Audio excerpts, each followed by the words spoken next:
Hey, so welcome back to my channel. This is going to be a recap of Striking Out Season 2, Episode 4. Okay, so we know what happened towards the end of Episode 3 where Tara and Sam kind of had a moment, okay?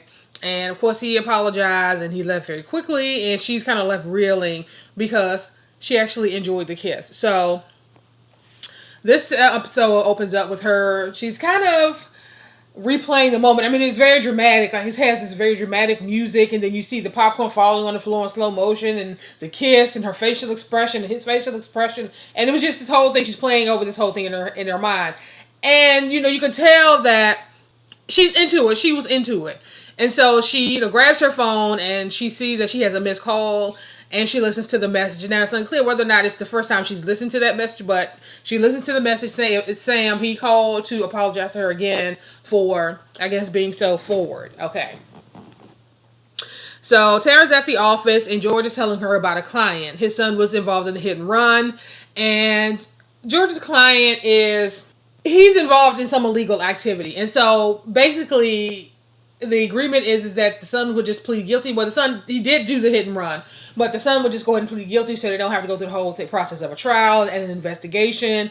And then the police would be all up in his stuff and all up in his business, messing up his money. So, against George's recommendation as his attorney, that's basically what was eventually agreed on, that the son would eventually plead guilty. And so, at some point during her conversation with her client, and the family name is Doyle. For some reason I can't remember the father's name.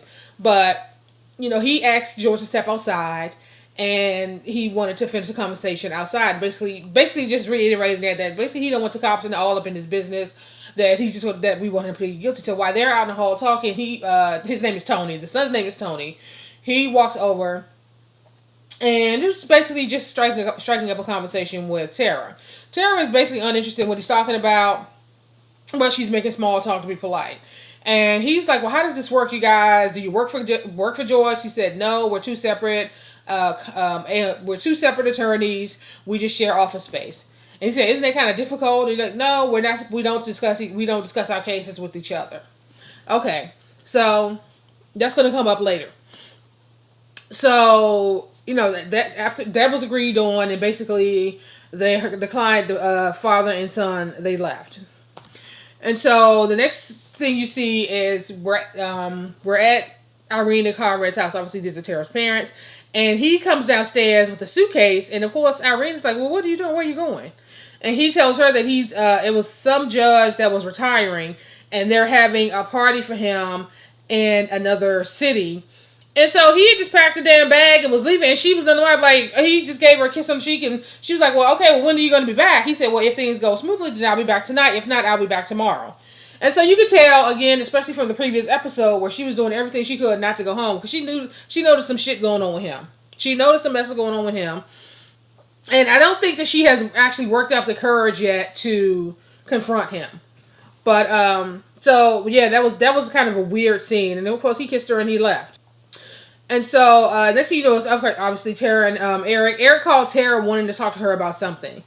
And he briefly talked about, I think they briefly talked about Ray and Richard's involvement in that. And then he basically asked Tara, like, okay, so are things really over between us?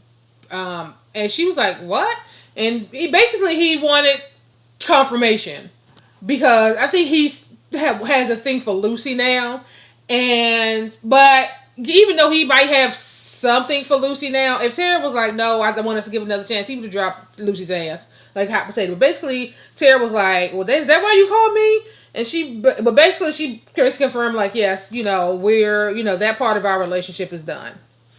And so he basically, it wasn't the answer he really wanted, but I mean, it is what it is. And he basically rushed off, saying basically he had a client he had to meet. And so Tara's like, just looking at him all confused, like, you called me down here for this shit? Like, really?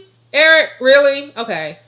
So, she goes on about her business. So Tara is back at the office, and there's a guy coming, Steve Morris. I think his name is Steve Morris or Steve Morrison. And he is basically saying that he was involved in a hit and run. Someone hit his car and drove away. and he, had the medical records to prove that he had whiplash and he had sustained some injuries, but the insurance company won't pay out, basically. And so he wants to sue the insurance company. And so Tara was basically asking him questions, getting as much information as she could, and asking him if he had the medical records, and just letting him know that whiplash cases are very hard to try, but basically she's gonna do what she can. And so you see Eric is on the golf course with his father, and they're basically talking about the case. And what's his name? Nigel walks by, and I believe Nigel is the contractor that's all caught up in the inquiry thing about his bidding in $18 million on taxpayers' money. So he walks by, he makes some remark, and they start laughing. It's like him and three other guys. They're all together. And so Richard is basically, in essence, because Nigel is Eric's client. I don't know if it's just in this episode he was basically saying that somebody's going to have to take the fall for this. And basically, if somebody has to take the fall for it, it's gonna be Nigel's ass, because there are three people that were involved. There's the York guy who's already dead from a heart attack. There's Nigel, and then there's the I cannot remember this guy's name, the Minister of Health, and the Minister of Health is Richard's client. So basically, if anybody's gonna take the L in this situation, it's gonna be your client, Eric. So yeah, so that was basically the gist of their conversation. And so George, they're back at the office, so they get flash back to the office, and George is having a cigarette. She jumps up to make a cup of tea. She leaves her cigarette in the ashtray on top of a stack of papers. So, of course, Tara's like, okay, you left your cigarette on, so she goes over to put the cigarette out, and she sees the paper regarding the Doyle case, talking about the car accident and hit and run. And so Tara is now trying to figure out, okay, wait a minute. She's trying to figure out whether or not their cases are related, but because they're not supposed to discuss legally, they can't really discuss the cases with each other. She didn't say anything at this point. She didn't say anything, and so, but she did eventually. They got on the conversation of the hit and runs, and the gist of it is that Tony is the clean one, the son. He's the one that's always kept his nose clean, so it's going to be easier for him to take the hit as far as doing the hit and run. And that way, she feels like the hit and run is something small compared to what they're really involved in. And so they feel like if they basically give the law their pound of flesh as far as Tony taking the hit for the whole hit and run incident, that they won't delve any deeper, basically. So George leaves for the day, and Tara's kind of like racking her brain on whether or not she should talk to George or let George know that she thinks their cases might be connected. Ray is still there, and he sees Tara kind of hemming and hawing about whether or not she's going to say something. And of course, he asked her if everything was okay. She's basically questioning Steve's story, because at this point, she's thinking that he may be in on an insurance scam. Surprise, surprise! Ray recommends that maybe you should talk to Meg and have Meg look into Steve. And of course, she kind of sat there like, I don't know if I want to get involved with that bitch again. I don't trust her, and I'm just not. We don't know where she's gonna go. Depending on the situation, we don't know if she, we gonna end up back where we started dealing with her. So she basically was like, okay, Ray, but thanks, but no thanks. And so Tara ends up going to meet with Vincent for drinks, and they kind of go over some newspaper article basically saying that he's closing in on, he's about to get to the bottom of what happened with this $8 million and the people involved, this, that, and the third. And the rumor, it was basically unfounded. It was unfounded by the paper, but it was basically a story to sell papers. And so she basically asked Vincent basically explained the situation to him, and he recommended it. Basically, in the end, he recommended that she hire an investigator. So it's back to Meg. Okay. So you flash to Meg, and Ray and Meg, they seem to be okay. So he's over at her house, having drinks, just making small talk, and he basically lets her know that he wants to go back to school and possibly become a solicitor or an attorney. And he said that basically his hang up right now is financial. He doesn't know how he's going to be able to afford it. And then you have Eric and Lucy, they meet up for drinks. And he basically met up with her to basically confirm that, let her know that things between him and Tara are really over. That he actually met with Tara, talking about that little conversation, and that, it is what it is. That chapter in his life is closed. And Lucy is basically like, you know what? Let's not get too deep. Let's not get too serious. Let's keep things fun. Keep it light. Keep it cute. Let's just go with the flow. And whatever happens, happens. And that was basically the gist of their conversation. So Tara ends up meeting with George at a bar for drinks. Once again, George failed to tell her that Caroline is also there. So, of course, she's like, okay, I'm going to have to deal with this bitch again. Make some more talk with her. Okay. So, of course, Tara expresses her surprise that Caroline is there. And she's like, she basically said, I'm surprised to see you here. And Caroline was basically like, well, you know me, I'm just full of surprises. And I'm thinking like, bitch, you about 2 seconds away from her jumping over the counter and clawing your eyes out. Don't get cute, heifer. But in the end, you kind of see George and Caroline, they're laughing, throwing them back, having a good time. And Tara's kind of like looking at, she's, sipping her drink and just basically giving both them bitches a side eye, especially Caroline. Like, she's looking at George like, why you dragged me into this situation again? And basically, in George's mind, she's like, eventually you guys are going to have to hash this out. You're going to come across each other in the work that you do. Given your profession, you guys are going to have to come into contact with each other. And basically, they finished their drinks. They was like, oh, well, I have another one. And Tara's basically like, no, I'm fine. And they was like, oh, you're not leaving right now. Oh, just one more, whatever the case may be. So Caroline walks off, I guess, to get the hostess something to get them new drinks. And basically George was like, you guys have to talk. You're in dire need of a much needed conversation. Now, it's unclear whether or not George is aware of the conversation they had before, but Tara basically said she's on thin ice with me. I understand. I just don't have it in me to deal with this shit today. I just don't want to deal with it today. So basically, George's like, just go on and sneak out while she's away, and we'll just deal with it some other time. So Vin is just now leaving the bar where him and Tara eventually met up earlier, and he's receiving a phone call from Joe. Joe is his new assistant. I hope that man's name is Joe.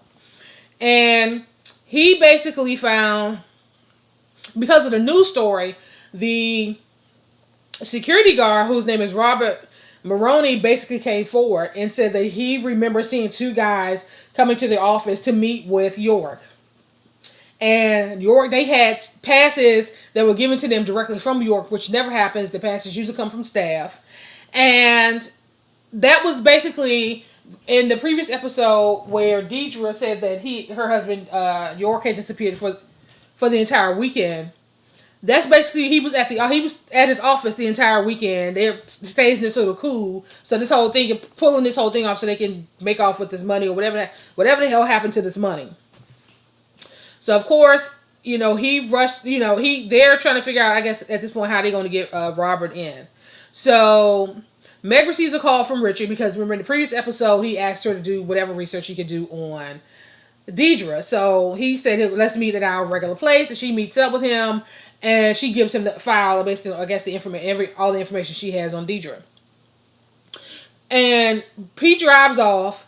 And she basically pulls a letter out of her pocket, and it was that letter that was written to Richard from York. So she pulled it out of the file. She kept that.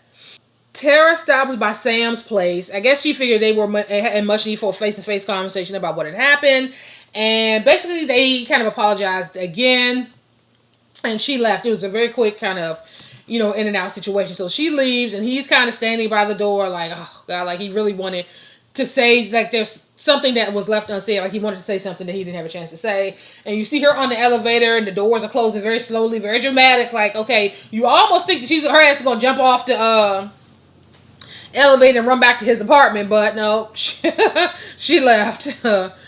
She went on with her day. And so Meg eventually meets up with Ray. And basically says she knows someone who can pull some strings for him to get him into school. And she can kind of fudge some numbers and play around, move some numbers around, and he'll be able to attend school. And he was like, "Is this a scam?" And she was basically like, "I'm just trying to help you make a way, trying to help you achieve whatever it is you're trying to achieve." And he basically because he's already had illegal issues with the law. He's like, "I cannot afford to get in trouble again. And basically, you and I are square. So if this is some attempt to kind of make things right with me, like, I'm fine. Basically, I'm not the person that you need to apologize to at this point." And so, she kind of made some face like, okay, whatever. She leaves, and he goes back into the office. So Irene is actually home because Conrad hasn't come back yet for whatever reason, right? So she wanted to meet up with Tara for lunch or just to meet up to talk. And she had told her that, Conrad had gone out of town on this trip. And at this point, Tara is talking to her while she's on her way to the bar where Steve worked. And she, basically let her know that she was like too busy right now, but dealing with this case to kind of meet up with her that day. They would eventually meet up at some point. So she gets to the bar, and she's talking to Steve, and basically lets Steve know that because of all of the fraudulent insurance claims, that she basically said without saying that she think that he may be that she think that his claim is bogus, and that her being his attorney, she's already the attorney on file, so she can't pull the case back, but he can end the case. And she's basically positioning it like, the police are actually investigating these rash hit and runs and these false insurance claims. So it probably won't be in your best interest to pursue this because, she didn't want to try the case because her gut was telling her that something wasn't right. But she couldn't do it. She was trying to convince him to do it. And he basically was like, you know what? He got all offended. He got offended, and basically her accusing him of being a criminal, and then he threw in, because I work here and I'm not as fancy as the people you're used to dealing with, now all of a sudden I'm a criminal, and he basically said he would get another attorney, and he asked her to leave, right? So Tara leaves, and she's over at Meg's house. So apparently before arriving at Meg's house, she called Meg and asked her to do some research on Steve, on the Doyles. And she was there to kind of find out what Meg had found out this far. So she basically confirmed that yes, they are involved in insurance insurance scams. But she also had footage of the hit and run. Meg is connected. She's a bitch, but she's a working mother. It's like you kind of hate what she did to Tara, but then on the other hand, you kind of understand why she did it, the reason why she did it, but she's good at what she does. So she was able to get the footage of the accidents. And she was able to tell that there were two hit and runs in the same location. And Steve was the first person that was hit. And they realized that they come to the conclusion that Steve was in the wrong place at the wrong time. And that the actual hit and run happened an hour later for, the people who were actually supposed to be there. So basically he was in the wrong place, wrong time. And so Tara eventually tells George about how the cases were connected, and now George realized why his name is Dermot. Dermot wanted his son Tony to plead guilty. She knew that there was a underlying reason why. She just didn't offhand. She just didn't know at the time. And so Tara told her about the conversation that she had with George, and of course George was like, "Why the hell would you do that? I guess legally she wasn't supposed to do that." She just basically freaked out, and because she did that, if Steve goes to another attorney, then they can create more problems because that attorney is going to go do a deeper investigation, especially given that Tara is now involved in this, and that Steve and Tara's client and George's client are connected, and given what George's client does, they can all get into all his business, and it just created a whole other freaking situation, right? So of course George is pissed off, and so Meg shows up, and she shows the video to George about the hit and run and him being in the wrong place at the wrong time. And then eventually Meg apologizes to Tara. And she actually ended up giving Tara the letter that she held back from Richard. So Tara now has what she needs to give to Vince so that he can proceed with the inquiry. But, okay, so basically what happens is, because of the whole situation, George ends up going to her client, I guess telling him whatever she needs to tell him, to convince him to try to settle this as quietly as possible. So George throws out a number, £5,000. Of course, he's like, what? He wasn't trying to come up off that kind of money. But in the end, so that to make everything go away, he ended up giving George £5,000 in cash. Tara basically takes it to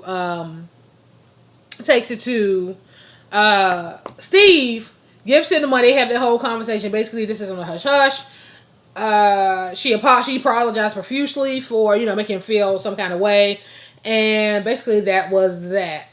And so you flash to Vince, and Vincent finally was able to get the security guard in. He's asking him, about the night that Fitzpatrick was there, and he was asking him how did he know it was him, and just basically asking him random questions like how do you know who these people were and why they were there, this and the third. So he answered all questions to Vince's satisfaction, and that was, pretty much it.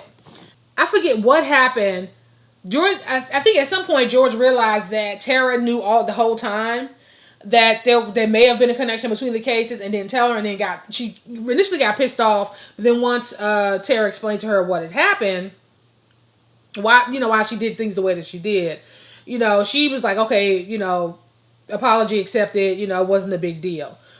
So you have Meg. She had another video basically proving Tara's suspicions about Steve's involvement. So while Meg is telling him the story about the two guys that she saw in the video, which ended up being Tony and Steve, they flash to the pub where Steve works, and Tony showed up to get his cut of the money. So basically they were in it together. But the thing is, Tony, this was working with Steve on the side, so his father had no idea what was going on. So this was something that Tony had set up with Steve to make a little extra money on the side. And so, of course, George had to tell Dermot, because you just gooped your father out of £5,000. So basically, his father, confronted him, basically let him know that I know what the hell you did, and you're going to pay back every damn dime of that money, or else. And so all he could do was say, it's like, okay, what else could he say? You can see he was scared as hell. Like his father's about to kick the shit out of him. But for, basically stealing his money. So Tara meets up with Vince and Joe for drinks. When she arrives, she, again, runs into Eric. And, of course, she's surprised to see him. But, they say, have their pleasantries. And then, she sees that he's there with Lucy. And so she walks over to the table to sit with Vince and Joe. And so while they're sitting there, Vince receives a call basically saying that Dunbar had issued an adjournment. So basically, they're now trying to use Tara's involvement in the case as a conflict of interest, because she used to work for them, but now she was helping Vincent, but Tara has always been there. So now they're throwing up the question is, why are they doing this now? Because they know that the shit is about to hit the fan, and it's going to be time very soon for them to offer up a sacrificial lamb, and they're basically trying to buy some time. But that's basically why they did it. But at this moment, they don't. Vincent, Tara, and they don't know it. So basically, Tara gets pissed off, and she walks over and confronts Eric, and basically asks him why they're doing what they're doing. And Eric was just, his arrogant, cocky ass was like, well, it's a violent complaint. And she basically said her piece. And then he accused her of being jealous. She's like, you're just upset that I was able to find happiness without you. Or I was able to find happiness despite, he made some comment basically insinuated that she hasn't found anyone yet. Oh, I was able to find happiness again and you haven't. And she kind of looked at him like, oh, haven't I? And his face got stuck. So for all his cockiness, he still loves her. And so that little back and forth, and the thought of her with another man, you could tell was like, just that quick, his facial expression changed like, oh, damn, okay. And so she says her piece. She walks back over to the table with Vince and Joe, and he was like, "Okay, just relax, just take a deep breath. Everything is fine." This is Vince trying to tell her not to freak out, and he offered her a drink, but she too pissed off to even contain herself. She basically says her goodbyes, grab her purse, and leave. And the next thing you know, Tara is at Sam's place. And so, yeah, so they finally, I guess, gets an end, and that's where this episode ends. I am going to leave this here, and I will talk to you guys later.